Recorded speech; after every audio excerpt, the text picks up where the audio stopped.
Hello and welcome back to the Passport to Crime podcast. I'm Oakley, your host, and today we begin a 4-part investigation into one of the most iconic and heartbreaking stories of the 20th century. This is Behind the Tiara, a scandal, silence and survival, part 1. But before we begin, a quick disclaimer. This podcast discusses themes of emotional abuse, mental health struggles and institutional cover-up. Listener discretion is strongly advised.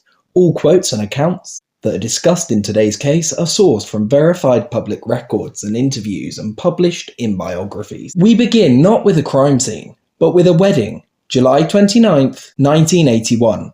A global audience of over 750 million watched Lady Diana Spencer marry Prince Charles in what was hailed as a modern fairy tale. But behind the tiara, behind the veil, was a young woman, already struggling with isolation, anxiety, and a sense of unease because she felt she was being cast in a role she never auditioned for. Lady Diana Spencer was just 20 years old. She had been plucked from relative obscurity and thrust into the most scrutinised position in the world. The press adored her. The public idolised her. Inside the palace, Diana was deeply alone. Her childhood had already shaped her emotional landscape. Her parents' bitter divorce left scars that never fully healed. Diana once said, "My parents were busy sorting themselves out. I remember my mother crying and Daddy never spoke to us about it. We could never ask questions. Too many nannies." The whole thing was very unstable. That instability followed her into her adulthood, where she longed for love, validation and a sense of belonging. She was raised in a world of aristocratic formality, but not emotional warmth. Her mother left the family home abruptly when Diana was just 7, a moment that haunted her for years. Her father, though loving, was emotionally distant. Diana's early life was marked by abandonment and silence, two themes that would echo throughout her time in the royal family. From the beginning, her marriage was troubled. Charles maintained a close relationship with Camilla Parker Bowles, one Diana later described as a third person in their marriage. But the betrayal wasn't just romantic. Diana quickly discovered that the institution she had joined was more concerned with the image than truth. She was monitored, her calls were intercepted, her movements were reported. Former protection officers later testified that Diana believed she was being surveilled by a 5-person team,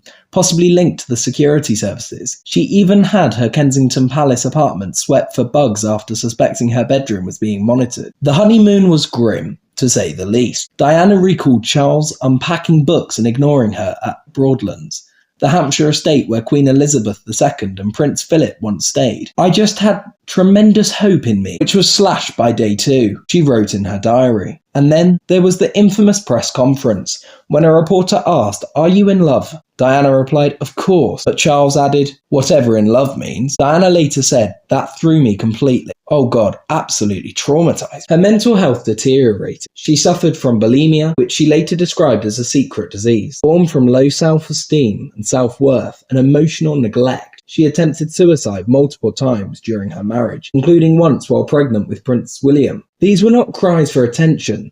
They were cries for help. Diana admitted to throwing herself down a flight of stairs. Charles, she said, accused her of crying wolf. But help didn't come. Instead, Diana was labelled unstable. Her bulimia was used to discredit her. Her emotional vulnerability was weaponized, and yet she persisted. In 1992, Diana secretly collaborated with journalist Andrew Morton to publish Diana, her true story. Through recorded tape delivered by an intermediary, Diana revealed the truth about her marriage, her mental health, and her life inside the royal machine. It was her first act of rebellion, and it changed absolutely everything. The book shattered the palace's carefully curated image. It exposed the emotional abuse, the manipulation, and the institutional indifference. Diana's voice, once silenced, became a roar. She wrote in her diary, "I dreamt of love that would sweep me off my feet, but the loneliness is suffocating." That loneliness wasn't just personal.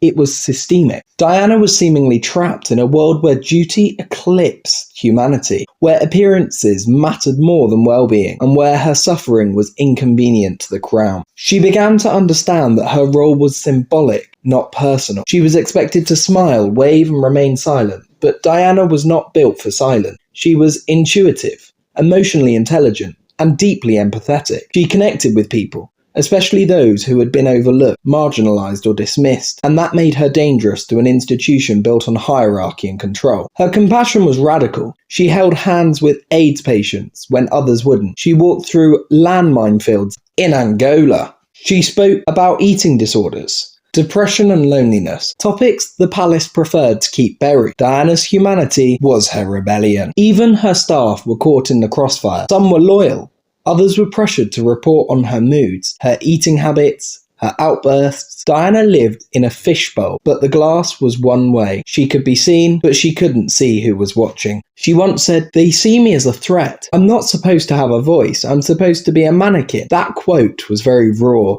and unfiltered, reveals the emotional toll of being both adored and controlled all at the same time. But what makes Diana's story so haunting is how familiar it feels to survivors of institutional abuse, the bureaucratic gaslighting, the isolation, the strategic discrediting. These are tactics used not just in palaces, but in workplaces, families, and governments.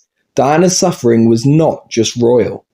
It was human. In this episode, we've explored the early years of Diana's marriage, the warning signs, the surveillance, and the machinery of silence that kept her trapped. We've heard accounts from biographers. This isn't just a story about royalty. It's a story about power, control, and the cost of survival when truth threatens legacy. Diana's suffering wasn't just a private tragedy. It was a public unraveling, and yet through every attempt to silence her, she found ways to speak. Through diaries, through allies, through the quiet defiance of compassion, in places the crown refused to go. Her story at this stage is not yet resolved. It's gathering momentum. The palace may have underestimated her, but the world was beginning to listen. In part 2, we follow Diana as she steps further outside the royal script.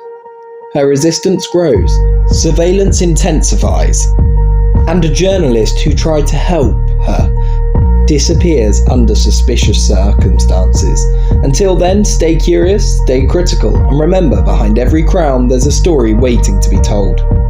And if you haven't already, please like and subscribe, and don't forget to check out our Instagram at the Passport to Crime Podcast. Thanks for listening. See you in part 2.